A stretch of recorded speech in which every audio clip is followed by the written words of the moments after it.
Good afternoon, everyone. I am Ashwani Bimalpalli. Currently, I am working as equity research intern at inSAKE Solutions. Today, my presentation topic is on exploring buy side versus sell side in equity research.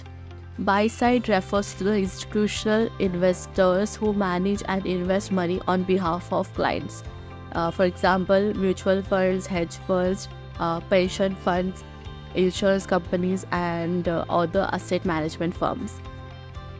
Professional workers on the buy side conduct equity research to identify potential investment of opportunities that align with the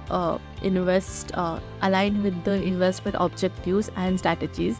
And sell side refers to the financial institutions such as investment banks and brokerage firms. Professionals on the sell side provides various services to investment to institutional investors, including researchers, trading, and investment banking services. Sell side equity research analysts analyze the companies and issue research reports to the clients and to the general public. And a sell side also recommends to buy, sell, or hold the stocks. Thank you.